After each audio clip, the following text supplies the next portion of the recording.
Hi മക്കളെ, എല്ലാവർക്കും സുഖമല്ലടാ. അടിപൊളിയായിട്ട് നിങ്ങളെല്ലാവരും ഈ കഴിഞ്ഞ പരീക്ഷകളെല്ലാം ഗംഭീരമായി എഴുതിയെന്ന് എനിക്ക് ഉറപ്പാണ്, ഞങ്ങൾക്ക് എല്ലാവർക്കും ഉറപ്പാണ്. അടുത്തത് നമ്മുടെ സ്വന്തം ഫിസിക്സ് അല്ലടാ, നമ്മുടെ രാജാവ് കിങ് ഫിസിക്സ് അല്ലടാ വരാൻ പോകുന്നത്. ഫിസിക്സിലും മികച്ച മാർക്ക് നിങ്ങൾക്ക് ഉറപ്പിക്കേണ്ടതുണ്ട്. അടുത്ത ഊഴം നമ്മുടെ സ്വന്തം ഫിസിക്സിൻ്റെതാണ്. അപ്പോൾ ആ ഫിസിക്സിനും അത്തരം ചോദ്യ പേപ്പർ നിങ്ങൾ എക്സ്പെക്റ്റ് ചെയ്യേണ്ടതായിട്ടുണ്ട്.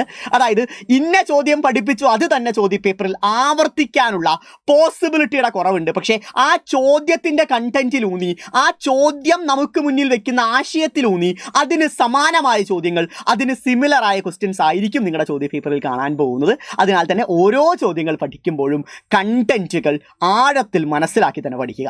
എൻ്റെ മക്കൾ പലരും എന്നോട് പറഞ്ഞ കാര്യമാണ്, സാറേ മിററും ലെൻസും കൺഫ്യൂസിങ് ആണ്, അതിൻ്റെ ഫോർമുലാസ് കൺഫ്യൂസിങ് ആണ്, അതിൻ്റെ ഇമേജ് ഫോർമേഷൻ കൺഫ്യൂസിങ് ആണ്. ഒരൊറ്റ വീഡിയോയിൽ മുഴുവനും നമ്മൾ തീർക്കാൻ പോവാണ്. കുറച്ച് ഡ്യൂറേഷൻ കൂടുതലായിരിക്കും, കാരണം രണ്ട് പ്രധാനപ്പെട്ട ഭാഗങ്ങളാണ് ഒരു വീഡിയോയ്ക്ക് നമ്മൾ ഉൾപ്പെടുത്താൻ പോകുന്നത്. അതിനാൽ തന്നെ വീഡിയോയുടെ ഡ്യൂറേഷൻ കൂടുതലായിരിക്കും. മേ ബി 20 മിനിറ്റോ 30 മിനിറ്റോ ഈ വീഡിയോ കാണാം. പക്ഷേ ഈ ഒരു വീഡിയോ മുഴുവൻ കണ്ടൊരു കുട്ടിക്ക് മിററും ലെൻസും വെള്ളം പോലെ ആക്കിത്തരാൻ അണ്ണൻ ഗ്യാരണ്ടി. ഇത് എൻ്റെ ഗ്യാരണ്ടിയാണ്. തയ്യാറല്ലേ? എൻ്റെ മക്കൾ എല്ലാവരും റെഡി ആണെങ്കിൽ ഒന്ന് ലൈക്ക് ചെയ്ത് തന്നെ വീഡിയോ കാണാൻ തുടങ്ങുക. സോ ഗൈസ്, ഒട്ടും ലേറ്റ് ആക്കാത്ത കാര്യങ്ങളിലോട്ട് കിടക്കുന്നു. ലെൻസും മിററും ഈ ഒരു വീഡിയോ കാണുന്നതോടുകൂടി എല്ലാം സെറ്റാക്കി എടുക്കാൻ പോകണം. ആ ഒരു കോൺഫിഡൻസിൽ തന്നെ വീഡിയോ കാണാൻ തുടങ്ങുക. എല്ലാ നിങ്ങളുടെ ടെൻഷൻസും മാറ്റി വെച്ച് കൂളായി വീഡിയോ കാണാൻ തുടങ്ങുക. അതാണ് ആദ്യം നിങ്ങൾ ചെയ്യേണ്ടത്. അയ്യോ ഇതെനിക്കറിയില്ല, മറ്റന്നാ പരീക്ഷയാണ്, അയ്യോ താങ്ങൂല, നെവർ മൈൻഡ്, ജില്ലായിട്ട് നിൽക്കുക. ഓക്കെ, ആദ്യം മിററിനെ പറ്റിയാണ് വ്യക്തമായി നമ്മൾ പഠിക്കാൻ പോകുന്നത്. കോൺകേവ് മിറർ, രണ്ട് രീതിയിലുള്ള മിററിനാണ് മെയിൻലി നമ്മൾ ഊന്നൽ കൊടുക്കുന്നത്. കോൺകേവും കോൺവെക്സും ആണ്. സോ അതിൽ ആദ്യത്തെ കോൺകേവ് മിറർ നിങ്ങൾക്ക് കാണാൻ പറ്റുന്നുണ്ട്. ആദ്യം ഈ മിററിൻ്റെ സ്ട്രക്ചറിൽ നിങ്ങൾക്കൊരു വ്യക്തത വേണം, അതിലൊരു സംശയവും വേണ്ട. മിററിൻ്റെ സ്ട്രക്ചർ വൃത്തിയായി പഠിച്ചൊരു കുട്ടിക്കാണ് അതിൻ്റെ ഇമേജ് ഫോർമേഷനെ പറ്റിയും അതിൻ്റെ ബാക്കിയുള്ള എല്ലാ കാര്യങ്ങളും മനസ്സിലാക്കാൻ സാധിക്കുള്ളൂ. സോ ആദ്യം കാണുന്നത് കോൺകേവ് മിറർ തന്നെയാണ് മക്കളെ. ഇതാണ് കോൺകേവ്, ഉള്ളു കുഴിഞ്ഞ ഗുഹ പോലെയുള്ള, കേവ് പോലെയുള്ള മിററാണ് കോൺകേവ് മിറർ എന്ന് പറയുന്നത്. അതിൻ്റെ ഈ ഒരു ഭാഗമാണ് റിഫ്ലക്റ്റിംഗ് സർഫേസ് എന്ന് പറയുന്നത്. പ്രകാശം ഇവിടെ വന്നിട്ടാണ് തട്ടി റിഫ്ലക്റ്റ് ചെയ്യുന്നത്. സോ ഇതാണ് റിഫ്ലക്റ്റിംഗ് സർഫേസ് എന്ന് പറയുന്നത്. മനസ്സിലാക്കിക്കോ. ഇതിൻ്റെ centre, the geometrical centre of the mirror is called pole. ഒരു മിററിൻ്റെ സെൻറ്ററിനെയാണെന്ന് പറയുക പോൾ എന്ന് പറയുക. ഈ മിറർ ആക്ച്വലി ഒരു സ്പിയറിൻ്റെ ഭാഗമായി നിങ്ങൾക്ക് തോന്നുന്നുണ്ടോ? യെസ്, തോന്നുന്നുണ്ട്. അപ്പോൾ ആ സ്പിയറിന് ഒരു സെൻറ്റർ ഉണ്ടാവുമല്ലോ, ആ സെൻറ്ററിനെയാണെന്ന് പറയുക സെൻറ്റർ ഓഫ് കർവേച്ചർ അഥവാ സി എന്ന് പറയുക. സെൻറ്റർ ഓഫ് കർവേച്ചർ അഥവാ സി എന്ന് പറയുക. സെൻറ്റർ ഓഫ് കർവേച്ചറിൽ നിന്ന് പോളിലോട്ടുള്ള ദൂരത്തിനെയാണ് നമ്മൾ എന്ത് പറയുക? റേഡിയസ് ഓഫ് കർവേച്ചർ അഥവാ ആർ എന്ന് പറയുക. അതുപോലെ തന്നെ ഇവിടെ ഒരു ഫോക്കസ് എന്ന് പറയുന്ന, പ്രിൻസിപ്പൽ ഫോക്കസ് എന്ന് പറയുന്ന ഒരു കാര്യം കാണാൻ നിങ്ങൾക്ക് സാധിക്കുന്നുണ്ട്. അതിനെപ്പറ്റി നമുക്ക് പഠിക്കാം. അതുപോലെ തന്നെ ഫോക്കസും പോളും തമ്മിലുള്ള ദൂരമാണ് എന്തെന്ന് പറയുന്നത്? ഫോക്കൽ ദൂരം അഥവാ ഫോക്കൽ ലെങ്ത് എന്ന് പറയുന്നത്. ക്ലിയർ അല്ലേ? ഈ മിററിന് നടുവിലൂടെ പോകുന്ന ലൈനിനെയാണെന്ന് പറയുക പ്രിൻസിപ്പൽ ആക്സിസ് അഥവാ മുഖ്യ അക്ഷം എന്ന് പറയുന്നത്. റെഡി അല്ലേ? വ്യക്തത വന്നില്ലേ? ക്രിസ്റ്റൽ ക്ലിയർ അല്ലേ? Okay, fine. സോ ഇതാണ് നമ്മുടെ കോൺകേവ് മിറർ. ഉള്ളു കുഴിഞ്ഞ മിററാണ് കോൺകേവ് മിറർ. അതിന് നടുവിലൂടെ പോകുന്ന ആക്സിസ് ആണ് മുഖ്യ അക്ഷം അഥവാ പ്രിൻസിപ്പൽ ആക്സിസ് എന്ന് പറയുന്നത്. അതിൻ്റെ സെൻറ്റർ ആണ് പോൾ എന്ന് പറയുന്നത്. ആ മിറർ ഭാഗമായ സ്പിയറിൻ്റെ സെൻറ്റർ ആണ് സെൻറ്റർ ഓഫ് കർവേച്ചർ എന്ന് പറയുന്നത്. അതുപോലെ തന്നെ സെൻറ്റർ ഓഫ് കർവേച്ചറിൽ നിന്ന് പോള് വരെയുള്ള ദൂരമാണ് എന്ന് പറയുന്നത് റേഡിയസ് ഓഫ് കർവേച്ചർ എന്ന് പറയുന്നത്. അതുപോലെ തന്നെ ഫോക്കസ് എന്ന് പറയുന്ന പോയിന്റ് നിങ്ങൾക്കറിയണം. പ്രിൻസിപ്പൽ ഫോക്കസ് എന്ന് പറയുന്ന പോയിന്റ് നിങ്ങൾക്കറിയണം. ഫോക്കസും പോളും തമ്മിലുള്ള ദൂരമാണ് ഫോക്കൽ ലെങ്ത് അഥവാ ഫോക്കൽ ദൂരം എന്ന് പറയുന്നത്. ഇതൊക്കെ എൻ്റെ മക്കൾക്ക് ബേസിക്കലി അറിഞ്ഞിരിക്കാം. സെൻറ്റർ ഓഫ് കർവേച്ചർ, വക്രതാ കേന്ദ്രം. ഞാൻ നിങ്ങളോട് പറഞ്ഞ മലയാളം ഞാൻ പറഞ്ഞില്ല, ഇവിടെ മലയാളം പറയുന്നു. വക്രതാ കേന്ദ്രം, ആ പറയുന്ന മിറർ ഭാഗമായ സ്പിയറിൻ്റെ സെൻറ്ററിനെയാണെന്ന് പറയുക. ആ ദർപ്പണം ഭാഗമായ ഗോളത്തിൻ്റെ കേന്ദ്രത്തിനെയാണെന്ന് പറയുക വക്രതാ കേന്ദ്രം എന്ന് പറയുന്നത്. അടുത്ത പോൾ, നമ്മുടെ മിററിൻ്റെ ജോമെട്രിക്കൽ സെൻറ്റർ ആണെന്ന് പറയുന്നത് പോൾ എന്ന് പറയുന്നത്. അത് നിങ്ങൾക്കറിയണം. പ്രിൻസിപ്പൽ ആക്സിസ് ഞാൻ പറഞ്ഞ കാര്യമാണ്, നടുവിലൂടെ പോകുന്ന വരെയാണ് പ്രിൻസിപ്പൽ ആക്സിസ് എന്ന് പറയുന്നത്. അടുത്ത ഫോക്കസ്. ഫോക്കസിനെ കുറിച്ച് ഞാൻ പറഞ്ഞു തരുമെന്ന് നിങ്ങളോട് വാക്ക് തന്നതാണ്. ആ ഫോക്കസ് ഇതാ, അഥവാ പ്രിൻസിപ്പൽ ആക്സിസിന് പാരലായിട്ട് പോകുന്ന, സമാന്തരമായി പോകുന്ന പ്രകാശരശ്മികൾ റിഫ്ലക്ഷന് ശേഷം, പ്രതിപതനത്തിന് ശേഷം ഏതു പോയിന്റിലാണോ കൺവേർജ് ചെയ്യുന്നത്, മുഖ്യ അക്ഷത്തിന് സമാന്തരമായി പോകുന്ന പ്രകാശരശ്മികൾ പ്രതിപതനത്തിന് ശേഷം ഏതു പോയിന്റിലാണോ വന്ന് കൂടിച്ചേരുന്നത്, ആ പോയിന്റിനെയാണെന്ന് പറയുക പ്രിൻസിപ്പൽ ഫോക്കസ് എന്ന് പറയുക. നോക്കടാ, ഇതാണ് നമ്മുടെ പ്രിൻസിപ്പൽ ആക്സിസ് എന്ന് പറയുന്നത്.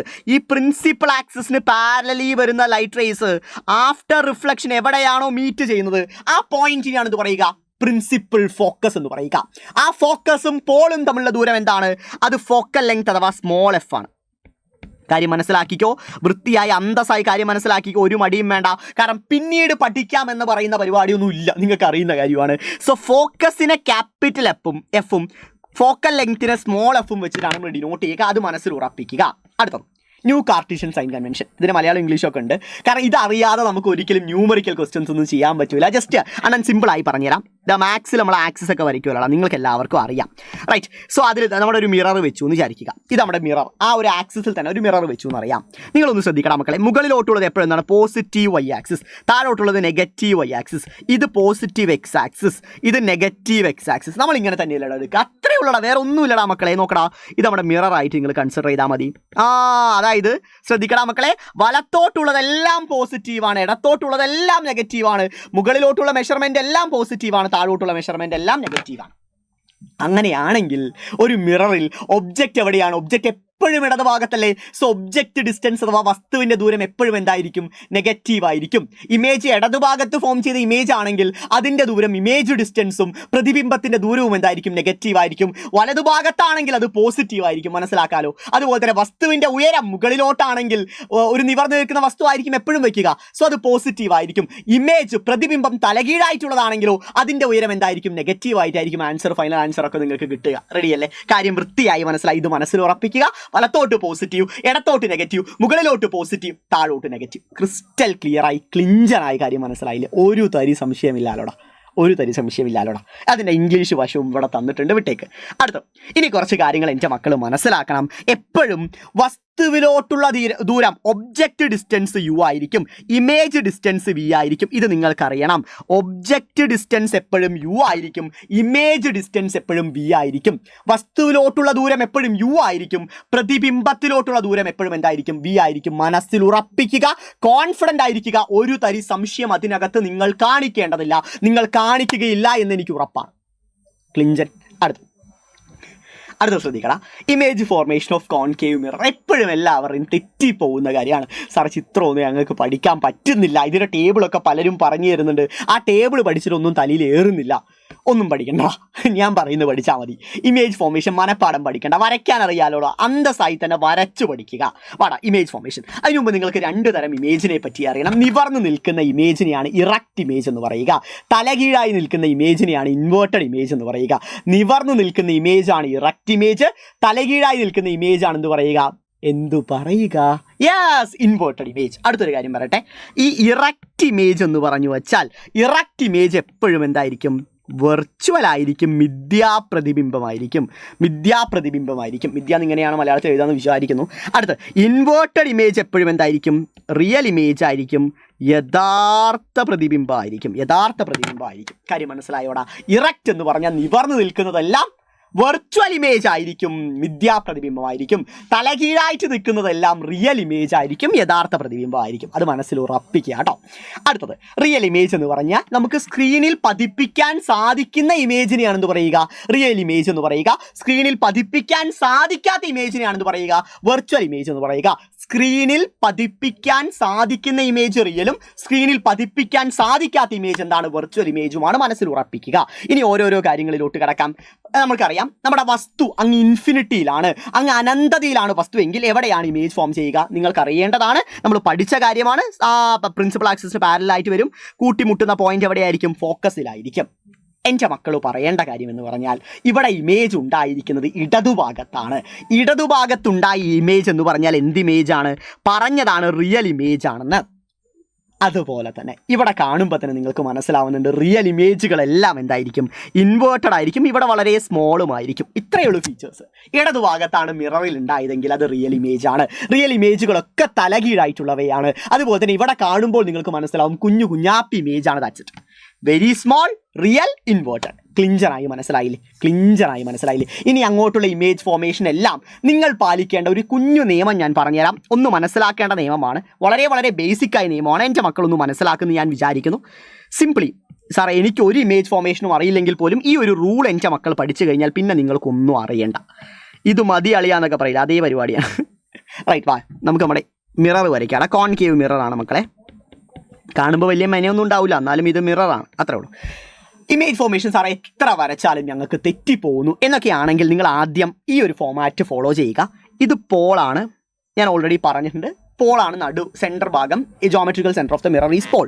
പിന്നെ അവിടെ നിന്ന് ഒരു പ്രോപ്പർ ഡിസ്റ്റൻസ് അളന്നിട്ട് നിങ്ങൾ ഫോക്കസ് അടയാളപ്പെടുത്തുക. എഫ് ഒരു 2 സെൻറ്റിമീറ്ററോ 1.5 സെൻറ്റിമീറ്ററോ എടുത്തിട്ട് നിങ്ങൾ എന്ത് അടയാളപ്പെടുത്തുക? ഫോക്കസ് അടയാളപ്പെടുത്തുക. ഈ പറയുന്ന ഫോക്കൽ ലെങ്ത്തിൻ്റെ ഇരട്ടി എടുത്തിട്ട് എന്ത് അടയാളപ്പെടുത്തുക? സെൻറ്റർ ഓഫ് കർവേച്ചർ അടയാളപ്പെടുത്തുക. കാര്യം വൃത്തിയായി മനസ്സിലായി. എങ്ങനെയാണ് എടുക്കുന്നത് മനസ്സിലായോ? ഇത് നിങ്ങൾ 1 സെൻറ്റിമീറ്റർ എടുത്താൽ ഇത് എത്രയായിരിക്കാം? നടുവെന്ന് എടുക്കുമ്പോൾ 2 സെൻറ്റിമീറ്റർ ആയിരിക്കും സി വരേണ്ടത്. അതായത് ഇതിൻ്റെ ഇരട്ടി ആയിരിക്കണം ഈ ഡിസ്റ്റൻസ് എന്ന് പറയുന്നത്. അത് മനസ്സിൽ ഉറപ്പിക്കുക. റെഡിയല്ലേ? കാര്യം വൃത്തിയായി മനസ്സിലായോ? ക്ലിഞ്ചൻ അല്ലേ? ഇനി നമ്മുടെ ഒബ്ജക്റ്റിനെ വെച്ചു എന്ന് വിചാരിക്കുക. നമ്മുടെ ഒബ്ജക്റ്റിനെ നിങ്ങൾ വെക്കുന്നത് ഇവിടെയാണ്. വേറെ കളർ പിടിക്കാം അല്ലേ? ഒബ്ജക്റ്റിന് നമുക്ക് ഏത് കളർ പിടിക്കാടാ? വയലറ്റ് ഇല്ലാണ്ട് എന്ത് ഒബ്ജക്റ്റ്? ഇതാ പിടിച്ചോ. ഇതവിടെ ഒബ്ജക്റ്റ് ആണെന്ന് വിചാരിക്കുക. ഒരു അന്തസ്സുള്ള ഒരു ഒബ്ജക്റ്റ് കാണാൻ പറ്റും. ഒരു ഒബ്ജക്റ്റ് വെച്ചു. എപ്പോഴും നിങ്ങൾ 2 റേസ് വരച്ചാൽ മതി. 2 റേസ്, വേറെ ഒരു കൺഫ്യൂസിങ് ഫാക്ടറും ഇല്ല. 2 റേസ് ആണ് മക്കളെ. ഒരെണ്ണം parallel to principal axis. Principal ആക്സിസിന് സമാന്തരമായി പോവുക. ആഫ്റ്റർ റിഫ്ലക്ഷൻ ഏതിലൂടെ കടന്നു പോകും? ഒരു തരി സംശയം നിങ്ങൾക്ക് വേണ്ട, അത് ഫോക്കസിലൂടെ കടന്നു പോകും. ആഫ്റ്റർ റിഫ്ലക്ഷൻ അവൻ കടന്നു പോകുന്നത് ഏതിലൂടെ ആയിരിക്കും? ഫോക്കസിലൂടെ ആയിരിക്കും. അതെൻ്റെ മക്കൾക്ക് സംശയമാണ്. എപ്പോഴും ഇത് ഫോളോ ചെയ്താൽ മതി. പ്രിൻസിപ്പൽ ആക്സിസ് സമാന്തരമായി പോയ റേസ് ആഫ്റ്റർ റിഫ്ലക്ഷൻ ഫോക്കസിലൂടെ കടന്നു വരും. ക്ലിഞ്ചർ അല്ലേ? അടുത്തത് നേരെ നിങ്ങൾ അടിക്കേണ്ടത് ഈ പറയുന്ന പോളിലോട്ട് അടിക്കുക. നേരെ പോളിലോട്ട് അടിക്കുക. പോളിലോട്ട് അടിച്ചത് എവിടെയാണ്? അതേ ആംഗിളിൽ തന്നെ എന്ത് ചെയ്യണം? റിഫ്ലക്റ്റ് ചെയ്ത് വരണം. അതേ ആംഗിൾ റിഫ്ലക്റ്റ് ചെയ്ത് വരുമ്പോൾ ഇവിടെ കറക്റ്റ് മെഷർമെൻ്റ് ഒന്നും അല്ലാത്തത് കൊണ്ടുള്ള ചെറിയ പാളിച്ചകൾ നിങ്ങൾക്ക് ഫീൽ ആവാം. പക്ഷെ അതൊക്കെ നമ്മൾ അണ്ണൻ ശരിയാക്കി തരും. നിങ്ങൾ പേടിക്കണ്ട, നമ്മളോട് കളി. റെഡി? റെഡി. ഇപ്പം കറക്റ്റ്. നിങ്ങൾ കറക്റ്റായി സ്കെയിലൊക്കെ എടുത്ത് അളന്നിട്ട് വരച്ചാൽ മതി. ഇപ്പോൾ ഈ രണ്ടും കൂടി കൂട്ടിമുട്ടുന്ന പോയിന്റിൽ നമ്മുടെ എന്ത് ഫോം ചെയ്യും? ഇമേജ് ഫോം ചെയ്യും. അണ്ണൻ ഇമേജ് വരച്ചു. റെഡി? രണ്ടിനും ഒരേ ഉയരമായിരിക്കണം. ഇവിടെ അത്ര ഉയരം ഫീൽ ആവുന്നില്ല, എന്നാലും നമ്മൾ ഒരേ ഉയരത്തിൽ വരയ്ക്കും. പിന്നല്ല. റെഡി? ക്ലിഞ്ചറായ കാര്യം മനസ്സിലായോടാ? വൃത്തിയായി മനസ്സിലായില്ലടാ? സോ ഇതേ പരിപാടി ഞാൻ സ്കെയിലൊന്നും ഇല്ലാത്തതുകൊണ്ടുള്ള പ്രശ്നമാണ്. പക്ഷേ ഒരേ ഹൈറ്റിൽ ഇവിടെ റിയൽ ഇമേജ് ഫോം ചെയ്യും. നിങ്ങൾ സ്കെയിലൊക്കെ എടുത്ത് വൃത്തിയായി മെഷർ ചെയ്യണം. അതുപോലെ തന്നെ എൻ്റെ മക്കൾ ശ്രദ്ധിക്കേണ്ട കാര്യം, ഈ ഒരു ആംഗിളും സെയിം ആയിരിക്കണം. കാരണം ആംഗിൾ ഓഫ് ഇൻസിഡൻസും ആംഗിൾ ഓഫ് റിഫ്ലക്ഷനും സെയിം ആയിരിക്കുമല്ലോ. സോ ഇതേ പരിപാടിയാണ്. ഒരെണ്ണം പാരലൽ ടു, ഒന്നുകൂടി ഞാൻ ആവർത്തിക്കാൻ ശ്രദ്ധിച്ചോ, ഒരെണ്ണം പാരലൽ ടു പ്രിൻസിപ്പൽ ആക്സിസ് ഫോക്കസിലൂടെ കടന്നു പോകും. അടുത്ത ഒരെണ്ണം എന്താണ്? ഒരു ആംഗിളിൽ വന്ന് തട്ടുമ്പോൾ അതേ ആംഗിളിൽ തന്നെ തിരിച്ചു പോകും. രണ്ടും കൂടി കൂട്ടിമുട്ടുന്ന അവിടെ ഇമേജ് ഫോം ചെയ്യും. എല്ലാം അങ്ങനെയാണ്. ഇത് മനസ്സിൽ ഉറപ്പിച്ചാൽ പിന്നെ ഒന്നും മനപ്പാഠം പഠിക്കേണ്ട ആവശ്യമില്ല. നിങ്ങൾ മനപ്പാഠം പഠിക്കേണ്ട ആവശ്യമില്ല. മുന്നോട്ട് പോവാം. പാടാം. അടുത്ത ഒബ്ജക്റ്റ് ബിയോണ്ട് സി. സിക്ക് പുറകിലാണ് വസ്തു സിക്ക് പുറകിലാണ് ഉള്ളതെങ്കിൽ അവിടെയുള്ള ഇമേജ് ഫോർമേഷൻ നോക്കടാ മക്കളെ. ഇതാ ഒരെണ്ണം പാരലൽ ടു പ്രിൻസിപ്പൽ ആക്സിസ് ഫോക്കസിലൂടെ കടന്നുപോയി. അടുത്തൊരെണ്ണം നേരെ വന്ന് പോളിൽ വന്ന് ഇടിച്ചു. അതേ ആംഗിളിൽ തന്നെ തിരിച്ചുപോയി. ക്ലിയർ അല്ലേ? ക്രിസ്റ്റൽ ക്ലിയർ അല്ലേ? ഇതാ നമ്മുടെ ഇമേജ് രണ്ടും കൂടി കൂട്ടിമുട്ടുന്ന അവിടെ. ഇമേജിൻ്റെ ഫീച്ചേഴ്സ് നിങ്ങൾ തന്നെ പറയടാ. എന്തായിരിക്കും ഇമേജിൻ്റെ ഫീച്ചേഴ്സ് എന്ന് പറഞ്ഞാൽ? സിയുടെ പുറകിലാണ് ഒബ്ജക്റ്റ് എങ്കിൽ ഇമേജ് എവിടെയാണ് ഫോം ചെയ്തത് നോക്കടാ. നിങ്ങൾക്ക് കാണാൻ പറ്റുന്നുണ്ട്. സിക്കും എഫിനും ഇടയിലാണ് ഇമേജ് ഫോം ചെയ്തത്. ഇടതുഭാഗത്തുണ്ടായ ഇമേജാണ് അത്. റിയൽ ഇമേജാണ്. റിയൽ ഇമേജുകളെല്ലാം ഇൻവേർട്ടഡ് ആയിരിക്കും. അതുപോലെ തന്നെ ഇവിടെ ഉണ്ടായ ഇമേജ് എന്താണ്? സ്മോൾ ഇമേജാണ്. ക്രിസ്റ്റൽ ക്ലിയർ അല്ല? അടിപൊളിയായി മനസ്സിലായിടാ. അതാ അതിൻ്റെ പ്രോപ്പർട്ടീസ് എല്ലാം വൃത്തിയായി ഇവിടെ എഴുതിയിട്ടുണ്ട്. എൻ്റെ മക്കൾക്ക് മനസ്സിലായി എന്ന് പ്രതീക്ഷിക്കുന്നു. അടുത്ത് നോക്കടാ. Next one. അടുത്തെവിടെ? യെസ്, സിയുടെ കാര്യം നമ്മൾ ഓൾറെഡി ഇമേജ് ഫോമിലെത്തി. ആ സിയുടെ പടമാണ് ഞാനിവിടെ വരച്ചത് കേട്ടോ. അത് ഞാനെടുത്ത് ഇവിടെ കൊണ്ടുപോയി പേസ്റ്റ് ചെയ്യാം. ഞാനൊരു പടം വരച്ചില്ല, അത് സിയുടെയാണ്. ശ്രദ്ധിച്ചോ മക്കളെ. Object at C. സിയിലാണ് നമ്മുടെ വസ്തു ഇരിപ്പുള്ളെങ്കിൽ ഇമേജ് ഫോം ചെയ്യുന്നത് എവിടെയായിരിക്കും? നോക്കിക്കേ, ഇമേജ് ഫോം ചെയ്യുന്നതും സിയിലായിരിക്കും. സെയിം സൈസ് ആയിരിക്കും ഉണ്ടാവുക. അതുപോലെ തന്നെ റിയൽ ആയിരിക്കും. അതുപോലെ തന്നെ ഇൻവേർട്ടഡ് ആയിരിക്കും. ക്രിസ്റ്റൽ ക്ലിയർ അല്ലേ? വസ്തു സിയിലാണ് വെച്ചതെങ്കിൽ ഇമേജും എവിടെയാണ് ഫോം ചെയ്യുക? സിയിൽ തന്നെയായിരിക്കും ഉണ്ടാവുക. വസ്തുവിൻ്റെ അതേ വലുപ്പമായിരിക്കും ഇമേജിനും ഉണ്ടാവുക. ഇൻവേർട്ടഡ് ആയിരിക്കും, റിയൽ ആയിരിക്കും. കാണാൻ പറ്റുന്നുണ്ട്. അതിൻ്റെ പ്രോപ്പർട്ടീസും ഇവിടെ കാണാൻ പറ്റുന്നുണ്ട്. അടുത്ത എഫിനും സിക്കും ഇടയിലാണ് വെച്ചതെങ്കിലോ അതേ പരിപാടിയാണ്. പാരലായി വരച്ചു, ഫോക്കസിലൂടെ കടന്നുപോയി, ഒരു ആംഗിളിൽ വന്ന് തട്ടി, അതേ ആംഗിളിൽ തിരിച്ചുപോയി. രണ്ടും കൂടി കൂട്ടിമുട്ടുന്ന അവിടെ ഇമേജ് ഫോം ചെയ്തു. ഇടതുഭാഗത്താണ് ഇമേജ്. ഒരു സംശയം വേണ്ട, റിയൽ ഇമേജ് ആയിരിക്കും, ഇൻവേർട്ടഡ് ഇമേജ് ആയിരിക്കും. എവിടെയാണ് ഫോം ചെയ്തത്? Beyond C. സിക്ക് പുറകിലാണ് ഇമേജ് ഫോം ചെയ്തത്. ലാർജ് ഇമേജ് ആണ് ഫോം ചെയ്തത്. ക്രിസ്റ്റൽ ക്ലിയർ അല്ല? അന്തസ്സായി മനസ്സിലായില്ലടാ? കാണാൻ പറ്റുന്നില്ലേ? എല്ലാം വൃത്തിയായി തന്നെ ഇവിടെ നിങ്ങൾക്ക് കാണാൻ പറ്റുന്നുണ്ട്. അടിപൊളിയായി നിങ്ങൾക്ക് മനസ്സിലാവുകയും ചെയ്തു. അടുത്തത് ഫോക്കസിൽ വെച്ചാൽ ചെറിയ പണിയാണ്. പക്ഷേ നമ്മുടെ കൺസെപ്റ്റിൽ മാറ്റമില്ല. പാരലൽ ടു പ്രിൻസിപ്പൽ ആക്സിസ് ഫോക്കസിലൂടെ കടന്നുപോയി, നേരെ വന്ന് പോളിൽ വന്നടിച്ചു, അതേ ആംഗിളിൽ തന്നെ തിരിച്ചുപോയി. രണ്ടും എന്താണ്? പാരലായ റേസ് ആണ്. നമ്മുടെ മനസ്സിൽ മാത്സിൽ നമ്മൾ പഠിക്കുന്ന കാര്യം പാരലായ ലൈനുകൾ ഒരിക്കലും കൂട്ടിമുട്ടില്ല എന്ന് തന്നെയാണ് പഠിച്ചത്. ഇവിടെയും അതുപോലെ തന്നെ ആക്ച്വലി പാരലൽ റേസ് കൂട്ടിമുട്ടില്ല. പക്ഷെ നമ്മൾ അനുമാനിക്കും, നമ്മൾ എന്താ പറയുക, വി ജസ്റ്റ് കൺക്ലൂഡഡ് ദാറ്റ് ഇവ രണ്ടും അങ്ങ് ഇൻഫിനിറ്റിയിൽ കൂട്ടിമുട്ടും. അവിടെ ഒരു ഇമേജ് ഫോം ചെയ്യും എന്ന രീതിയിൽ നമ്മൾ എടുക്കുന്നു. അതായത് ഇമേജ് എവിടെ ഫോം ചെയ്യുന്നു? ഇൻഫിനിറ്റിയിലാണ് ഇവ രണ്ടും കൂടി കൂട്ടിമുട്ടുന്നത്. അവിടെ ഒരു ഇമേജ് ഫോം ചെയ്യും. അത്രമാത്രം മതി. ആ ഇമേജിൻ്റെ ഫീച്ചേഴ്സിനെ പറ്റി ഒന്നും നിങ്ങൾ ബോധർ ചെയ്യേണ്ട. ഫോക്കസിൽ വെച്ചാൽ ഇമേജ് എവിടെ ഫോം ചെയ്യും? ഇൻഫിനിറ്റിയിൽ, അനന്തതയിൽ രൂപപ്പെടും. ഈ കാര്യം മനസ്സിലാക്കുക.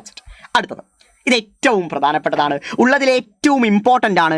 2 പടങ്ങൾക്കാണ് ഇമ്പോർട്ടൻസ് കൊടുക്കുക. ഇതിനും അതുപോലെ തന്നെ സീൽ ഫോം ചെയ്യുന്ന ആ ഒരു ഞാൻ വരച്ചു തന്ന കാര്യത്തിനും ഈ 2 പടങ്ങൾക്ക് കൂടുതൽ ഇമ്പോർട്ടൻസ് കൊടുക്കുക, കൂടുതൽ പ്രാധാന്യം എൻ്റെ മക്കൾ കൊടുക്കുക. രണ്ടും ഇമ്പോർട്ടൻ്റ് ആണ്, ശ്രദ്ധിക്കണം. ഇവിടെ ഫോക്കസിനും പോളിനും ഇടയിലാണ് ഒബ്ജക്റ്റ് വെച്ചിട്ടുള്ളത്. അപ്പോൾ 2 rays parallel to principal axis ഫോക്കസിലൂടെ കടന്നുപോയി, ഒരു ആംഗിളിൽ വന്ന് തട്ടി അതേ ആംഗിളിൽ പോയി. രണ്ടും ഡൈവേർജൻ റേസ് ആണ്, അകന്നകന്നു പോകുന്ന രശ്മികളാണ്. കാണാൻ സാധിക്കുന്നുണ്ടല്ലോ, അകന്നകന്നു പോകുന്ന രശ്മികളാണെങ്കിൽ അവ സാധാരണഗതിയിൽ കൂട്ടിമുട്ടോടാ ഇല്ല. സോ അതിനാൽ തന്നെ ഈ രശ്മികൾ എവിടെ നിന്ന് വരുന്നതായി തോന്നുന്നു? ഈ light rays are coming from A particular point. അവിടെ ഒരു ഇമേജ് ഫോം ചെയ്തതായിട്ട് നമ്മൾ അനുമാനിക്കും. സോ ഇവിടെയുള്ള ഇമേജ് വലതുഭാഗത്താണ്, ബിഹൈൻഡ് ദ മിറർ ആണ്. എന്ത് ഇമേജ് ആയിരിക്കും? ഒരു സംശയവും നിങ്ങൾക്ക് വേണ്ട, വെർച്വൽ ഇമേജ് ആണ്. അവൻ ഇറക്റ്റ് ആണ്, അവൻ ലാർജ് ആണ്, അതുപോലെ തന്നെ ബിഹൈൻഡ് ദ മിറർ ആണ്, ദർപ്പണത്തിന് പുറകിലാണ്. ക്രിസ്റ്റൽ ക്ലിയർ ആയി മനസ്സിലായോ? അന്തസ്സായി മനസ്സിലായോ? ഇവിടെ ഫീച്ചേഴ്സ് ഇതാ: virtual image, erect, large, behind the mirror. Set. അടിപൊളിയായിട്ട് ഇമേജ് ഫോർമേഷൻ മനസ്സിലായില്ലേ? എൻ്റെ മക്കൾ ഇതൊന്നും മനപ്പാടം പഠിക്കണ്ട. ഇവിടെ വെച്ചാൽ ഇവിടെ ഫോം ചെയ്യും, ഇവിടെ വെച്ചാൽ ഇവിടെ ഫോം ചെയ്യും. നെവർ മൈൻഡ്, വരച്ചു പഠിക്കുക, കോൺഫിഡൻ്റ് ആയിരിക്കുക, പറഞ്ഞതു മാത്രം മനസ്സിൽ ഉറപ്പിക്കുക. അടുത്തത്, nature of image formed by convex mirror. Convex മിററിലുള്ള ഇമേജ് ഫോർമേഷൻ. ഇവിടെയും പ്രിൻസിപ്പൽ ഫോക്കസിലോട്ടാണ് ഞാൻ കടക്കാൻ പോകുന്നത്. ആദ്യം പാരലലി വരുന്ന റേസ് എല്ലാം എന്തായിരിക്കും? ഡൈവേർജ് ചെയ്ത് അകന്ന് പോവും. സോ അവ എവിടെ പോയി കൂട്ടിമുട്ടുന്നു? ആ മിററിൻ്റെ പുറകിൽ പോയി കൂട്ടിമുട്ടുന്നു. സോ അതിനെയാണെന്ന് പറയുക പ്രിൻസിപ്പൽ ഫോക്കസ് എന്ന് പറയുക. അതിനെയാണെന്ന് വിളിക്കുക പ്രിൻസിപ്പൽ ഫോക്കസ് എന്ന് വിളിക്കുക. സോ കോൺവെക്സ് മിററിൽ ബിഹൈൻഡ് ദ മിറർ ആയിരിക്കും എന്ന് പറയുന്നത് പ്രിൻസിപ്പൽ ഫോക്കസ് എന്ന് പറയുന്നത്. മനസ്സിൽ ഉറപ്പിക്കണം, മനസ്സിൽ നിങ്ങൾ ഉറപ്പിക്കണം. റൈറ്റ്. അടുത്തത്, എവിടെ കോൺവെക്സ് മിററിൽ ഒബ്ജക്റ്റ് വെച്ചാലും ഇമേജ് എന്ത് ഇമേജ് ആയിരിക്കും? വെർച്വൽ ഇമേജ് ആയിരിക്കും. നിങ്ങൾ നോക്കണം, പാരലായിട്ട് പ്രിൻസിപ്പൽ ആക്സിസ് വന്നു കഴിഞ്ഞാൽ നേരെ ഡൈവേർജിങ് ആയിരിക്കും. റൈറ്റ്. കോൺവെക്സ് അല്ലേ? ആ പോളിൽ വന്നിടിച്ചാൽ അതേ ആംഗിളിൽ റിഫ്ലക്ട് ചെയ്തു. രണ്ടും കൂടി കൂട്ടിമുട്ടുന്നത് പുറകിലായിരിക്കും ഉണ്ടാവുക. വെർച്വൽ ഇമേജ് ആണ്, കൂട്ടിമുട്ടില്ല. സോ അതിനാൽ തന്നെ വെർച്വൽ ഇമേജ് ഒരു പോയിന്റിൽ നിന്ന് വരുന്നതായി തോന്നും. സോ ഇവിടെയുള്ള ഇമേജ് എപ്പോഴും മനസ്സിലാക്കേണ്ടത് വെർച്വൽ ആണ്, നിവർന്നു നിൽക്കുന്നതായിരിക്കും, ഇറക്റ്റ് ആയിരിക്കും. സെറ്റ് അല്ലേ? ഏത് പൊസിഷനിൽ വെച്ചാലും അതിൻ്റെ പൊസിഷൻ ചെറിയ വേരിയേഷൻ വരും, പക്ഷെ അത് വളരെ ചെറിയ ഇമേജ് ആയിരിക്കും, വെർച്വൽ ഇമേജ് ആയിരിക്കും, ഇറക്റ്റ് ഇമേജ് ആയിരിക്കും. ക്രിസ്റ്റൽ ക്ലിയർ അല്ലേ? അടിപൊളിയായി മനസ്സിലായില്ല? സോ കോൺവെക്സ് മിററിലും കോൺകേവ് മിററിലുമുള്ള ഇമേജ് ഫോർമേഷനിൽ എൻ്റെ മക്കൾക്കൊരു വ്യക്തത വന്നില്ലേ? ഒരു തരി സംശയമില്ലാലോ? ക്രിസ്റ്റൽ ക്ലിയർ അല്ലേ? ക്രിസ്റ്റൽ ക്ലിയർ അല്ലേ? ഒരു കാര്യം ഞാൻ ആവർത്തിക്കട്ടെ, കോൺകേവ് മിററിൽ ഫോക്കൽ ലെങ്ത് എന്ന് പറഞ്ഞാൽ പോസിറ്റീവ് അല്ല, നെഗറ്റീവ് ആയിരിക്കും. കോൺകേവ് മിററിൽ ഫോക്കസ് ഇടതുഭാഗത്താണ്, ഫോക്കൽ ലെങ്ത് നെഗറ്റീവ് ആയിരിക്കും. കോൺവെക്സ് മിററിൽ ഫോക്കസ് വരുന്നത് എവിടെയാണ്? വലതുഭാഗത്താണ്. സോ ഫോക്കൽ ലെങ്ത് എന്തായിരിക്കും? പോസിറ്റീവ് ആയിരിക്കും. ക്രിസ്റ്റൽ ക്ലിയർ ആയി മനസ്സിലാക്കി, കൺഫ്യൂഷൻ വേണ്ട. കോൺകേവ് മിറർ ആണെങ്കിൽ ഫോക്കൽ ലെങ്ത് നെഗറ്റീവ് ആണ്, കോൺവെക്സ് മിറർ ആണെങ്കിൽ ഫോക്കൽ ലെങ്ത് പോസിറ്റീവ് ആണ്. മനസ്സിൽ ഉറപ്പിക്കുക. സെറ്റ്. അടുത്തലോട്ട് കിടക്കാം. മിറർ ഫോമിൽ എല്ലാവർക്കും അറിയാം, 1/f = 1/u + 1/v ആണ്. അല്ലെങ്കിൽ ഒന്ന് ചുരുക്കി പറയുവാണെങ്കിൽ നോക്കണം, 1/f = എന്ത് വരും? u + v / uv എന്ന് വരും. സോ f = എന്ത് വരും? uv / u + v എന്ന് വരും. പഠിക്കണം കേട്ടോ, വളരെ വളരെ ഇമ്പോർട്ടൻ്റ് ആണ്, പരീക്ഷകൾ ചോദിക്കാറുണ്ട്. എഫ് എന്ന് പറഞ്ഞാൽ ഫോക്കൽ ലെങ്ത് ആണ്, യു എന്ന് പറഞ്ഞാൽ ഒബ്ജക്ട് ഡിസ്റ്റൻസ് ആണ്, വി എന്ന് പറഞ്ഞാൽ ഇമേജ് ഡിസ്റ്റൻസ് ആണ്. ഫോക്കൽ ദൂരം, വസ്തുവിലോട്ടുള്ള ദൂരം, പ്രതിബിംബത്തിലോട്ടുള്ള ദൂരം. അടുത്ത് മാഗ്നിഫിക്കേഷൻ. ഏറ്റവും പ്രധാനപ്പെട്ട കാര്യമാണ് മാഗ്നിഫിക്കേഷൻ എന്ന് പറയുന്നത്. എന്താ മാഗ്നിഫിക്കേഷൻ എന്ന് പറഞ്ഞു വെച്ചാൽ, യെസ്, ഇമേജിന്റെ ഹൈറ്റ് ഡിവൈഡ് ബൈ ഒബ്ജക്റ്റിന്റെ ഹൈറ്റ് ആണ്. പ്രതിബിംബത്തിന്റെ ഉയരം ഡിവൈഡഡ് ബൈ വസ്തുവിന്റെ ഉയരം. ആ റേഷ്യോനെയാണ് എന്ത് പറയുക? മാഗ്നിഫിക്കേഷൻ എന്ന് പറയുക. അതിൻ്റെ വേറെ കുറച്ച് ഫോമുലാസ് കൂടി പറഞ്ഞുതരാം. m = hi/h0, നമ്മുടെ ജനറൽ ഇക്വേഷൻ. വേറൊരു ഫോമുല ശ്രദ്ധിക്കടാ, -v/u. ഇത് വളരെ ഇമ്പോർട്ടൻ്റ് ആണ്, പരീക്ഷകളിൽ ചോദ്യങ്ങൾ ഇതിൻ്റെ അടിസ്ഥാനത്തിൽ ചോദിക്കാറുണ്ട്. പിന്നെ മാഗ്നിഫിക്കേഷൻ്റെ അടിസ്ഥാനത്തിൽ ഞാൻ കുറച്ച് കാര്യങ്ങൾ പറഞ്ഞുതരാം, ഒന്ന് ശ്രദ്ധിക്കടാ. സപ്പോസ് മാഗ്നിഫിക്കേഷൻ നെഗറ്റീവ് ആണെങ്കിൽ അവിടെയുള്ള ഇമേജ് എന്ന് പറഞ്ഞാൽ റിയൽ ഇമേജ് ആയിരിക്കും. റിയൽ ഇമേജുകളെല്ലാം ഇൻവേർട്ടഡ് ആയിരിക്കും. മാഗ്നിഫിക്കേഷൻ പോസിറ്റീവ് ആണെങ്കിൽ അവിടെയുള്ള ഇമേജ് എന്ന് പറഞ്ഞാൽ വെർച്വൽ ഇമേജ് ആയിരിക്കും, മിഥ്യാപ്രതിബിംബം ആയിരിക്കും, അത് ഇറക്റ്റ് ആയിരിക്കും. മോഡുലസ് ഓഫ് m എന്ന് പറഞ്ഞാൽ 1 ഈക്വൽ ആണെങ്കിൽ അവിടുത്തെ ഇമേജിന് എന്താണ്? സെയിം സൈസ് ഓഫ് ഒബ്ജക്റ്റ് ആയിരിക്കും, ഒബ്ജക്റ്റിൻ്റെ അതേ വലുപ്പമായിരിക്കും. മോഡുലസ് ഓഫ് m >1 ആണെങ്കിൽ അവിടെയുള്ള ഇമേജ് എന്തായിരിക്കും? ലാർജ് ഇമേജ് ആയിരിക്കും. മോഡുലസ് ഓഫ് 1 <1 ആണെങ്കിൽ അവിടെയുള്ള ഇമേജ് എന്തായിരിക്കും? സ്മോൾ ഇമേജ് ആയിരിക്കും. ക്രിസ്റ്റൽ ക്ലിയർ ആയി വെടുപ്പായി മനസ്സിലായില്ലേ? ലെൻസിലും ഇതേ കാര്യം ആവർത്തിക്കാൻ പോവാണ്, പഠിച്ചു വെക്കണം. അഥവാ മാഗ്നിഫിക്കേഷൻ നെഗറ്റീവ് ആണെങ്കിൽ റിയൽ ഇമേജ് ആണ്, മാഗ്നിഫിക്കേഷൻ പോസിറ്റീവ് ആണെങ്കിൽ വെർച്വൽ ഇമേജ് ആണ്. റിയൽ ഇമേജുകളെല്ലാം തലകീഴായിട്ടുള്ളതാണ്, വെർച്വൽ ഇമേജുകളെല്ലാം ഇറക്റ്റ് ആയിരിക്കും. ഈക്വൽ ടു 1 ആണെങ്കിലോ സെയിം സൈസ് ഓഫ് ഒബ്ജക്റ്റ് ആണ്, ഗ്രേറ്റർ ദാൻ 1 ആണെങ്കിലോ ലാർജർ ഇമേജ് ആണ്, ലെസ് ദാൻ 1 ആണെങ്കിലോ സ്മോളർ ഇമേജ് ആണ്. Crystal clear. ഒരു എക്സാമ്പിൾ പറയട്ടെ. സപ്പോസ് മാഗ്നിഫിക്കേഷൻ -2 ആണ്. ഇമേജിന്റെ ഫീച്ചേഴ്സ് പറയാവോ? சொல்றா തങ്കങ്ങളാ சொல்லுங்க. എടാ നെഗറ്റീവ് ആണ്. നെഗറ്റീവ് ആണെങ്കിൽ നമുക്കറിയാം റിയൽ ഇമേജ് ആണ്. റിയൽ ഇമേജുകളെല്ലാം ഇൻവേർട്ടഡ് ആണ്. മോഡുലസ് ഓഫ് എം എന്ന് പറഞ്ഞാൽ മോഡുലസ് ഓഫ് -2 അത് ഗ്രേറ്റർ ദാൻ 1 അല്ലേ? മോഡുലസ് ഓഫ് -2 ആണ്, അത് ഗ്രേറ്റർ ദാൻ 1 ആണ്. സോ എന്താണ്? ലാർജ് ഇമേജ് ആയിരിക്കും. ഇത് പോരളിയാ. ഇനി മാഗ്നിഫിക്കേഷൻ എന്ന് പറഞ്ഞാൽ അടിപൊളിയായി അന്തസ്സായി ക്രിസ്റ്റൽ ക്ലിയർ ആയി നിങ്ങൾക്ക് മറുപടി പറയാൻ പറ്റില്ലേ? ഇത് ഏത് മിററാന്ന് കൂടി പറയാമോ? ഇത് ഏത് മിററാണ്? റിയൽ ഇമേജുകൾ ഫോം ചെയ്യുന്ന മിറർ ഏതാണടാ? റിയൽ ഇമേജ് ഫോം ചെയ്യുന്ന ഒരേ ഒരു മിററേ ഉള്ളൂ, അത് കോൺകേവ് മിററാണ്. സോ ഇത് കോൺകേവ് മിററാണെന്ന് കൂടി നമുക്ക് പറയാം. ഇത് പോരളിയാ. ഇത്രയും വിശദമായി നിങ്ങൾക്ക് കാര്യം പറയാൻ പറ്റുന്നുണ്ടല്ലോ. അതായത് മാഗ്നിഫിക്കേഷൻ നെഗറ്റീവ് ആണെങ്കിൽ റിയൽ ഇമേജ് ആണ്, റിയൽ ഇമേജ് എല്ലാം ഇൻവേർട്ടഡ് ആയിരിക്കും. റിയൽ ഇമേജ് ഫോം ചെയ്യുന്ന മിറർ എന്ന് പറഞ്ഞാൽ കോൺകേവ് മിറർ ആണ്. Modulus of M greater than 1 ആണെങ്കിൽ അത് ലാർജർ ഇമേജ് ആയിരിക്കും. എല്ലാ കാര്യങ്ങളും ഞാൻ നിങ്ങൾക്ക് പറഞ്ഞു തന്നു. ഒരു കാര്യം കൂടി പറയട്ടെ, എനിക്കിത് കൂടി പറയാൻ സമാധാനമില്ല. സപ്പോസ് നമ്മുടെ മാഗ്നിഫിക്കേഷൻ എന്ന് പറഞ്ഞാൽ -1 ആണെങ്കിൽ, മാഗ്നിഫിക്കേഷൻ -1 ആണെങ്കിൽ എവിടെയായിരിക്കും ഒബ്ജക്റ്റിന്റെ സ്ഥാനം? എടാ ഒന്ന് ആലോചിച്ച് നോക്കണം. മാഗ്നിഫിക്കേഷൻ മോഡുലസ് എടുത്തു വിചാരിക്കുക, 1 ആണ് കിട്ടുക, സെയിം സൈസ് ഓഫ് ഒബ്ജക്റ്റ് ആണ്, നെഗറ്റീവ് ആണ്, റിയൽ ഇമേജ് ആണ്. റിയൽ ഇമേജ് ഫോം ചെയ്യുന്ന കോൺകേവ് മിറർ ആണ്. കോൺകേവ് മിററിൽ സെയിം സൈസ് ഓഫ് ഒബ്ജക്റ്റ് കിട്ടണമെങ്കിൽ എവിടെ വസ്തുവിനെ വെക്കണം? കോൺകേവ് മിററിൽ ഇമേജിന് വസ്തുവിന്റെ അതേ വലുപ്പം ലഭിക്കണമെങ്കിൽ എവിടെ വസ്തുവിനെ വെക്കണം? ഒരു സംശയം വേണ്ട, സിയിൽ വെക്കണം. എടാ എല്ലാം കണക്ട് ചെയ്ത് പഠിക്കാം, എല്ലാം മനസ്സിലാക്കിയാൽ മാത്രം മതി. ഏത് തലതെറിച്ച രീതിയിൽ ചോദ്യം വന്നാലും നിങ്ങൾ അതിന് ഉത്തരം എഴുതിയിരിക്കണം. നിങ്ങൾ എഴുതുമെന്ന് എനിക്ക് ഉറപ്പാണ്. സെറ്റല്ലേ? അന്തസ്സായി മനസ്സിലായില്ലടാ, അടിപൊളിയായി മനസ്സിലായില്ലടാ എൻ്റെ മക്കൾക്ക്. മക്കളെ, അടുത്ത് നമ്മൾ ലെൻസിലോട്ടാണ് കിടക്കാൻ. അതിന് മുമ്പ് ഞാൻ ഒരു കാര്യം നിങ്ങളെ ജസ്റ്റ് ഒന്ന് ഓർമ്മപ്പെടുത്തിക്കോട്ടെ. ജസ്റ്റ് വളരെ കുഞ്ഞു കാര്യം മിററുമായി ബന്ധപ്പെട്ടാണ്. അതായത് ഫോക്കൽ ലെങ്ത് എന്ന് പറഞ്ഞാൽ റേഡിയസ് ഓഫ് കർവേച്ചറിന്റെ പകുതി ആയിരിക്കും. അത് മറക്കരുത്, അത് ജസ്റ്റ് മനസ്സിൽ ഉറപ്പിക്കുക. കോൺകേവ് ആണെങ്കിൽ ശ്രദ്ധിച്ചോ, കോൺകേവ് മിറർ ആണെങ്കിൽ ഫോക്കൽ ലെങ്ത് നെഗറ്റീവ് ആയിരിക്കും. കോൺവെക്സ് മിറർ ആണെങ്കിൽ ഫോക്കൽ ലെങ്ത് പോസിറ്റീവ് ആണ്, ഉറപ്പിക്കുക. നേരെ ലെൻസിലോട്ട് കിടക്കാൻ പോകുന്നു. ലെൻസ് പറയുമ്പോൾ 2 രീതിയിൽ ലെൻസ് ഉണ്ട്, കോൺവെക്സും കോൺകേവും. മിറർ പോലെ തന്നെയാണ്. പക്ഷേ ഇവിടെ നിങ്ങൾ മനസ്സിലാക്കേണ്ട കാര്യം എന്ന് പറഞ്ഞാൽ മിററിൽ സംഭവിക്കുന്നത് റിഫ്ലക്ഷൻ ആണ്, ലെൻസിൽ സംഭവിക്കുന്നത് റിഫ്രാക്ഷൻ ആണ്. മിററിൽ സംഭവിക്കുന്നത് പ്രതിപതനമാണ്, ലെൻസിൽ സംഭവിക്കുന്നത് അപവർത്തനമാണ്. അത് മനസ്സിൽ ഉറപ്പിച്ചു വെക്കുക. ഒരു തരി സംശയം നിങ്ങൾക്ക് അതിനകത്ത് വേണ്ട. അടുത്തത് ഒപ്റ്റിക് സെന്റർ. നമുക്കറിയാം, അവിടെ നമ്മൾ പോൾ എന്ന് പറഞ്ഞ പോലെ തന്നെ ഇവിടെ നമ്മൾ വിളിക്കുന്ന പേരെന്താണ്? ഒപ്റ്റിക് സെന്റർ എന്നാണ് പറയുക. ഒരു ലെൻസിന്റെ സെന്ററിനെ വിളിക്കുന്ന പേര് ഒപ്റ്റിക് സെന്റർ ആണ്. അത് മനസ്സിലാക്കിയാൽ മതി. പ്രിൻസിപ്പിൾ ഫോക്കസ് രണ്ടിനും 2 രീതിയിൽ എടുക്കാം. ഇത് കോൺവെക്സ് ലെൻസ് ആണ്. പാരലായി വരുന്ന റേസ് ആഫ്റ്റർ റിഫ്രാക്ഷൻ എവിടെ പോയി മീറ്റ് ചെയ്യുന്നു? ആ പോയിന്റിനെയാണ് എന്ത് പറയുക? പ്രിൻസിപ്പിൾ ഫോക്കസ് എന്ന് പറയുക. ആ പോയിന്റിനെയാണ് എന്ത് പറയുക? പ്രിൻസിപ്പിൾ ഫോക്കസ് എന്ന് പറയുക. ഒരു കോൺവെക്സ് മിററിൽ പ്രിൻസിപ്പിൾ ഫോക്കസ് വലതുഭാഗത്തായിരിക്കും, ഫോക്കൽ ലെങ്ത് എന്തായിരിക്കും? പോസിറ്റീവ് ആയിരിക്കും. അടുത്തത് കോൺകേവ് ആണെങ്കിലോ? കോൺകേവ് ആണെങ്കിൽ അവ ഡൈവേർജിങ് ആണ് ചെയ്യുക. പാരലലി വരുന്ന റേസ് ഡൈവേർജ് ചെയ്യുന്നു. സോ മീറ്റ് ചെയ്യുന്ന പോയിന്റ് എവിടെയാണ്? ഇടതുഭാഗത്താണ് വരുന്നത്. സോ ഇവിടെ ഫോക്കൽ ലെങ്ത് എന്തായിരിക്കും? നെഗറ്റീവ് ആയിരിക്കും. മനസ്സിലുറപ്പിക്കുക ഏറ്റവും പ്രധാനപ്പെട്ട കാര്യമാണ്. സോ കോൺവെക്സ് ലെൻസിലും കോൺകേവ് ലെൻസിലുമുള്ള പ്രിൻസിപ്പിൾ ഫോക്കസ് നിങ്ങൾക്ക് അറിയേണ്ടതാണ്. അടുത്ത ഇമേജ് ഫോർമേഷൻ വളരെ ലളിതമായി തന്നെ പറഞ്ഞുതരാം. ഏറ്റവും സിമ്പിൾ ആണ്. മുൻപ് പറഞ്ഞ പോലത്തെയാണ്. ഇറക്റ്റ് എന്ന് പറഞ്ഞു വെച്ചാൽ നിവർന്നതാണ്. ഇൻവേർട്ടഡ് എന്ന് പറഞ്ഞാൽ തലകീഴായതാണ്. ഇറക്റ്റ് ഇമേജുകളെല്ലാം വെർച്വൽ ഇമേജ് ആയിരിക്കും. ഇൻവേർട്ടഡ് ഇമേജുകളെല്ലാം എന്തായിരിക്കും? റിയൽ ഇമേജ് ആണ്. മനസ്സിൽ ഉറപ്പിക്കുക. റിയൽ ഇമേജ് വെർച്വൽ ഇമേജ് നിങ്ങൾക്ക് അറിയാവുന്ന കാര്യമാണ്. ഇവിടെ വരുന്ന 2 ഇമേജ് ഫോർമേഷന്റെ പോയിന്റുകൾ ശ്രദ്ധിക്കുക. പാരലലി വരുന്ന രശ്മികളെല്ലാം ഫോക്കസിലൂടെ ആയിരിക്കും കടന്നു പോവുക. ഒപ്റ്റിക് സെന്ററിലൂടെ കടന്നു പോകുന്ന രശ്മികളെല്ലാം അതേപോലെ തന്നെയായിരിക്കും പോവുക. ഒരു തരത്തിൽ റിഫ്രാക്ഷൻ സംഭവിക്കാതെ അതേപോലെയായിരിക്കും കടന്നു പോവുക. ഈ 2 പോയിന്റുകൾ മനസ്സിൽ ഉറപ്പിക്കുക. പാരലലി വരികയാണെങ്കിൽ ഫോക്കസിൽ, നേരെ ഒപ്റ്റിക് സെന്ററിലോട്ട് വരുവാണെങ്കിൽ അതേപോലെ തന്നെ കടന്നു പോകും. അതിൻ്റെ പാതയിൽ ഒരു ഡീവിയേഷനും സംഭവിക്കില്ല, ഒരു വ്യതിയാനവും സംഭവിക്കാതെ ആയിരിക്കും കടന്നു പോവുക. ഫോക്കസിന്റെ കാര്യം, first of all object at infinity, വസ്തു ഇൻഫിനിറ്റിയിലാണെങ്കിലോ പാരലായി വരുന്നു. അവ എങ്ങനെ കടന്നു പോകുന്നു? ആ ഫോക്കസിൽ പോയി മീറ്റ് ചെയ്യുന്നു. നിങ്ങൾ പറ, വലതുഭാഗത്ത് ഉണ്ടാവുന്ന ഇമേജ് എന്ന് പറഞ്ഞാൽ എന്താണ്? റിയൽ ഇമേജ് ആണ്.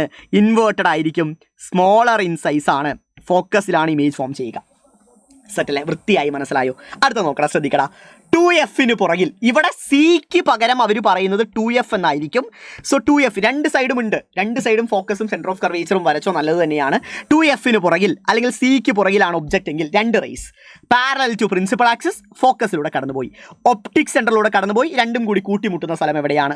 അവിടെ ഇമേജ് ഫോം ചെയ്തു. ക്ലിയർ അല്ലേ? ഇമേജിൻ്റെ ഫീച്ചേഴ്സ് പറഞ്ഞേടാ. വലതുഭാഗത്ത് ഉണ്ടാവുന്നത് ഇവിടെ റിയൽ ഇമേജ് ആണ്, ഇൻവേർട്ടഡ് ആണ്, സ്മോളർ ഇൻ സൈസ് ആണ്, എഫിനും 2F ഇടയിലായിരിക്കും ഇമേജ് ഫോം ചെയ്യുക. ഇത് പോരടാ, അടിപൊളിയായി മനസ്സിലാക്കാലോ. ആ ബേസ് കൺസെപ്റ്റ് മനസ്സിൽ ഉറപ്പിച്ച് തന്നെ വരയ്ക്കുക. അടുത്ത 2F വെക്കുമ്പോഴോ, 2F വെക്കുന്നത് വളരെ വളരെ ഇമ്പോർട്ടൻ്റ് ആണ്, നിങ്ങൾ പഠിക്കേണ്ടതാണ്.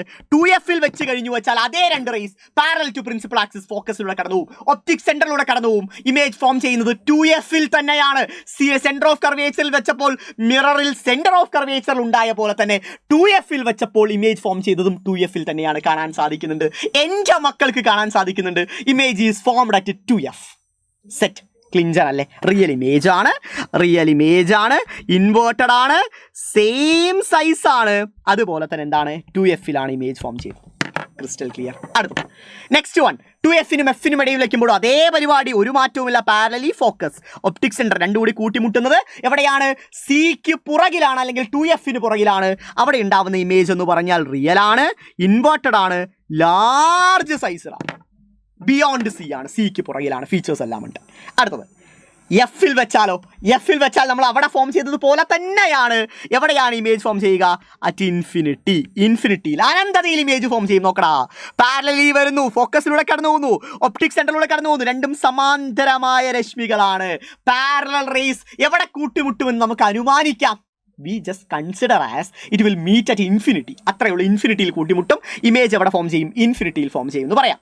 അടുത്തത് ഏറ്റവും പ്രധാനപ്പെട്ടത്, ഫോക്കസിനും ഒപ്റ്റിക് സെൻറ്ററിനും ഇടയിൽ വസ്തു വെച്ചാലോ, രണ്ട് rays parallel to principal axis focus optic സെൻറ്ററിലൂടെ കടന്നുപോയി, രണ്ടും ഡൈവേർജിങ് ആണ്, അകന്നു പോകുന്നവയാണ്. സോ അവ എവിടെ കൂട്ടിമുട്ടുന്നു എന്ന രീതിയിൽ നമുക്ക് എടുക്കാം. യെസ്, അവ ലെഫ്റ്റ് സൈഡ് ഇടതുഭാഗത്ത് കൂട്ടിമുട്ടുന്നു. ഇടതുഭാഗത്ത് ഉണ്ടാവുന്ന ഇമേജ് ഒരു ലെൻസിൽ, ഒരു കോൺവെക്സ് ലെൻസിൽ എന്താണ്? അത് വെർച്വലാണ്. വെർച്വൽ എല്ലാം നിവർന്നു നിൽക്കുന്നവയാണ്, ഇറക്റ്റ് ആയിരിക്കും, അതുപോലെ തന്നെ ലാർജർ ഇൻ സൈസ് ആയിരിക്കും. ക്ലിഞ്ചറായി മനസ്സിലായില്ലേ? എല്ലാ ഫീച്ചേഴ്സും ഇവിടെ ഇല്ലേ? വൃത്തിയായി മനസ്സിലായില്ലേ? സെറ്റ് അല്ലേ? ഇനി അടുത്തത് ഒരേ ഒരു കാര്യം കൂടി മാത്രം, കോൺകേവ് ലെൻസ് കൂടി മാത്രം. അവിടെ കോൺവെക്സ് മിറർ പഠിച്ച പോലെയാണ് ഇവിടെ കോൺകേവ് ലെൻസ് വരുന്നത്. നോക്കടാ, പാരലായി വരുന്ന സമയത്ത് എന്ത് സംഭവിക്കുന്നു? ഡൈവേർജ് ചെയ്ത് പോവുകയാണ് ചെയ്യുന്നത്. സോ അതിനാൽ തന്നെ അവ കൂട്ടിമുട്ടുന്നത് എവിടെയാണ്? ഇടതുഭാഗത്താണ്. ഇടതുഭാഗത്ത് ഉണ്ടാവുന്ന ഇമേജ് എന്ന് പറഞ്ഞാൽ വെർച്വലാണ്, മിഥ്യാപ്രതിബിംബമാണ്, ഇറക്റ്റ് ആയിരിക്കും, സ്മോളർ ഇൻ സൈസ് ആയിരിക്കും. വൃത്തിയായി മനസ്സിലായില്ല? ഒരു തരി സംശയമില്ലാതെ എൻ്റെ മക്കൾക്ക് മനസ്സിലായില്ലടാ. ഇത്രയേ ഉള്ളൂ. ഇതാണ് കാര്യങ്ങൾ. വൃത്തിയായി മനസ്സിലാക്കിക്കോ. That's it. ഇനി അടുത്തൊരു കാര്യത്തിലോട്ട് കിടക്കുന്നു. നെക്സ്റ്റ് വൺ, ഈ പാർട്ട് 5 ഞാൻ തോട്ടിക്കളയട്ടെ. അടുത്തത് ഇതിൻ്റെ മാഗ്നിഫിക്കേഷനാണ്. നമ്മൾ അവിടെ പഠിച്ച പോലെ തന്നെ ഒരു മാറ്റമില്ല, ഒരു തരി മാറ്റമില്ല മക്കളെ. Height of the image divide by height of the object ആണ്. ഒരു മാറ്റവുമില്ല. ഫോർമുലയിൽ ചെറിയൊരു മാറ്റമുണ്ട്. ഇവിടെ നെഗറ്റീവ് സൈൻ ഇല്ല, നെഗറ്റീവ് ഇല്ല, പോസിറ്റീവായിട്ട് V by U എഴുതിയാൽ മതി. ബാക്കി ഫീച്ചേഴ്സ് എല്ലാം സെയിം ആണ്. മാഗ്നിഫിക്കേഷൻ നെഗറ്റീവ് ആണെങ്കിൽ റിയൽ ഇമേജ് ആണ്, മാഗ്നിഫിക്കേഷൻ പോസിറ്റീവ് ആണെങ്കിൽ വെർച്വൽ ഇമേജ് ആണ്. റിയൽ ഇമേജുകളെല്ലാം ഇൻവേർട്ടഡ് ആണ്, വെർച്വൽ ഇമേജുകളെല്ലാം ഇറക്റ്റ് ആണ്. Modulus of M equal to 1 ആണെങ്കിൽ സെയിം സൈസ് ഓഫ് ഒബ്ജക്റ്റ് ആണ്. Modulus of M greater than 1 ആണെങ്കിൽ ലാർജർ ഇമേജ് ആണ്. Modulus of M less than 1 ആണെങ്കിൽ സ്മോളർ ഇമേജ് ആണ്. മിററിൽ പഠിച്ച അതേ ഫീച്ചേഴ്സ് അതുപോലെ തന്നെ ഇവിടെയും അപ്ലിക്കബിൾ ആണ്. ഒരേ ഒരു മാറ്റം മാത്രം, ഇവിടെ ആ നെഗറ്റീവ് സൈൻ ഇല്ല. Simply V by U. That's it. അത് മാത്രം മനസ്സിലാക്കിയാൽ മതി. പവർ ഓഫ് ലെൻസ് ഏറ്റവും പ്രധാനപ്പെട്ടതാണ്. പവർ എന്ന് പറഞ്ഞാൽ ശ്രദ്ധിക്കടാ, 1/, ഫോക്കൽ ലെങ്ത് ആണ്. Focal length ഏതിലായിരിക്കണം?